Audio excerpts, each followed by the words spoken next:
दोस्तों, आपके बॉल्डनेस को लेके आप ज़्यादातर जिन भी क्लिनिक्स में गए होंगे, वहाँ डॉक्टर से मिले होंगे, जिन्होंने आपको हेयर ट्रांसप्लांट एडवाइस किया होगा।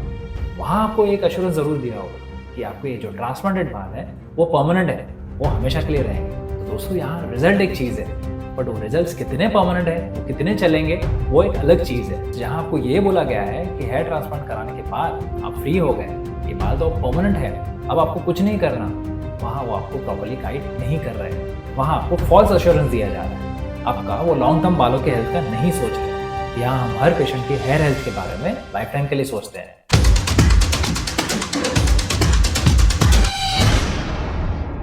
दोस्तों, आपके बॉल्डनेस को लेके आप ज्यादातर जिन भी क्लिनिक्स में गए होंगे, वहाँ डॉक्टर से मिले होंगे, जिन्होंने आपको हेयर ट्रांसप्लांट एडवाइस किया होगा।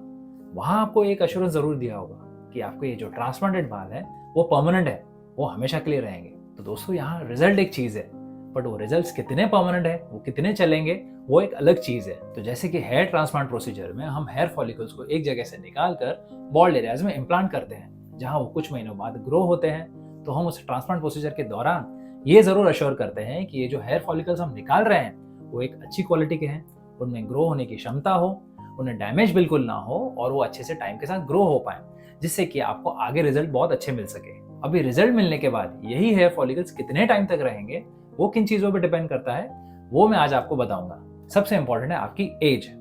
हेयर ट्रांसप्लांट के वक्त आपकी उम्र कितनी है, वो बहुत इंपॉर्टेंट है। अगर आप अर्ली 20s में हैं और आप में हेयर लॉस के जीन्स काफी एक्टिव हैं, जैसे कि दोनों मदर और फादर के साइड से आपको हेयर लॉस की हिस्ट्री है, तो वहां आप में हेयर लॉस काफी तेजी से प्रोग्रेस करता है।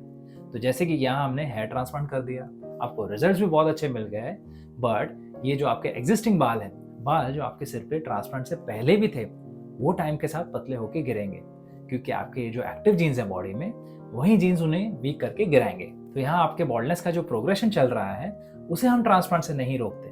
हम ट्रांसप्लांट से सिर्फ आपके हेयर रूट्स को एक जगह से दूसरी जगह डालते हैं जहाँ हेयर रूट्स थे ही नहीं।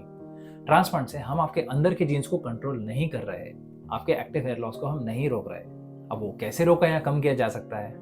दोस्तों, इन जीन्स के लिए कोई दवाई नहीं है जो हमने ले ली और जीन्स ऑटोमेटिकली रुक गए या शांत हो गए, बट हम बाहर से ऐसी कुछ चीजें, ऐसे कुछ प्रोसीजर जरूर कर सकते हैं, जिससे अंदर ये बालों को पतला करने की या बालों को गिराने की ये जो प्रक्रिया है, वो काफी हद तक स्लो हो जाए। तो यहाँ अंदर से जहाँ ये प्रोसेस चल रहा है आपके बालों को पतला करके गिराने का, वहीं बाहर से हम अपने तरीकों से, जैसे कि स्काल्प में हमने हेयर सीरम लगाया, पीआरपी के प्रोसीजर्स किए या माइक्रो नीडलिंग की, उनसे इस प्रोसेस को हम कंट्रोल में ला सकते हैं, जिससे कि आपके एग्जिस्टिंग बाल और ट्रांसप्लांटेड बाल दोनों बचे रहते हैं। तो अगर आपका हेयर ट्रांसप्लांट काफी यंग एज में हो रहा है, मानो 25 साल की उम्र या 27 साल की उम्र से लेके 35 साल की उम्र तक, वहाँ हमें एक्स्ट्रा प्रिकॉशंस लेने पड़ते हैं, क्योंकि इन अर्ली एजेस में आपका हेयर लॉस काफी फास्ट प्रोग्रेस करता है। और अगर आपकी उम्र 35 या 40 साल से ज्यादा है, वहाँ आपका हेयर लॉस काफी हद तक स्टेबल हो जाता है, और वहाँ हमें इन एक्सटर्नल प्रोसीजर्स की या मेडिसिन की कम जरूरत पड़ती है। तो दोस्तों, इन शॉर्ट, जहाँ आपकी एज ज्यादा है, वहाँ ट्रांसप्लांटेड बालों के साथ आपके एग्जिस्टिंग बाल जो आपके सिर पे ट्रांसप्लांट के दौरान भी थे, वो काफी स्टेबल होते हैं,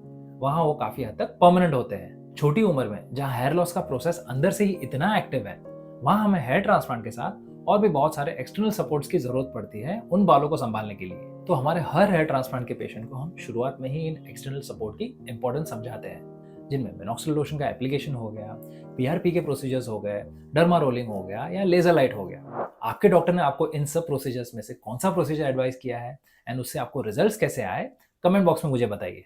किन किन केसेस में हम हार्मोन ब्लॉकर्स भी देते हैं। ऑफ कोर्स आपका पूरा हार्मोन प्रोफाइल देखने के बाद ही हम वो शुरू करते हैं। दोस्तों, ये सारी चीजें हम अंदर चल रहे प्रोसेस को कंट्रोल में रखने के लिए कर रहे हैं, जिससे जो आपका ट्रांसप्लांटेड रिजल्ट है, जो डेंसिटी हमने दी है, वो तो मेंटेन रहेगी ही, साथ ही आपके जो एग्जिस्टिंग बाल हैं वो भी बचे रहते हैं, एंड आपका हेयर लॉस का ग्रेड, जो वैसे शायद काफी बढ़ जाता, ऐसे में नहीं बढ़ता। हाँ, आपके ट्रांसप्लांटेड बाल जो सर के पीछे डोनर एरिया से लिए जाते हैं, वो डेफिनेटली बाकी के बालों से काफी स्ट्रॉन्ग होते हैं। जीन्स का इफेक्ट उनमें ना के बराबर होता है, बट उन्हें लॉन्ग टर्म के लिए बनाए रखने के लिए आपको इन सब चीजों की जरूरत लगती है। यहाँ मैं अपने हर पेशेंट जो हमारे पास ट्रांसप्लांट कराने आते हैं, उन्हें ये जरूर कहता हूँ कि हेयर ट्रांसप्लांट करने और रिजल्ट देने का काम हमारा है, पर वहीं से आपकी जर्नी, आपके एफर्ट शुरू होते हैं उस रिजल्ट को, उन बालों को संभालने की। तो फ्रेंड्स, जहाँ आपको ये बोला गया है कि हेयर ट्रांसप्लांट कराने के बाद आप फ्री हो गए, ये बाल तो परमानेंट है, अब आपको कुछ नहीं करना, वहाँ वो आपको प्रॉपर्ली गाइड नहीं कर रहे, वहाँ आपको फॉल्स एश्योरेंस दिया जा रहा है, आपका वो लॉन्ग टर्म बालों के हेल्थ का नहीं सोच रहे।